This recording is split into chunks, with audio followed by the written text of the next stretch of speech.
வாசித்துக் கொள்ளுங்க. Proverbs 6:11 versus.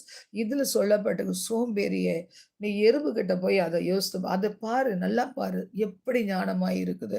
அதுக்கு யாராவது எழுப்பி விடுறாங்களா? அலார்ம் வைக்கிறாங்களா? ஒண்ணும் கிடையாது. கோடை காலத்துல தன் ஆகாரத்தை சம்பாதிக்குது, அறுப்பு காலத்தை தானியத்தை சேர்த்து வைக்குது.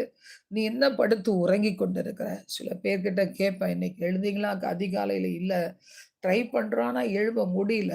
அவ்ளோ பிரச்சனை. தலைக்கு மேல வெள்ளம் போற மாரி பிரச்சனை. எப்படி உறக்கம் வருதுன்னே தெரியறது கிடையாது, அதிகாலையில அதுவும்.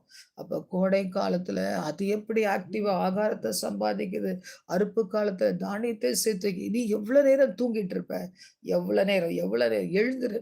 இன்னும் கொஞ்ச நேரம் தூங்கட்டும். இன்னும் கொஞ்சம் கை முடக்கி கொள்ளட்டும். நல்லா பெட்ஷீட்டு, இதுல நல்லா பிளாங்கெட்ட போட்டு இழுத்து போட்டுட்டு தூங்குறியே! எவ்வளவு காலம்? உன் தரித்திரம் உன்ன விட்டு போகாது. வழிப்போக்கனைப் போல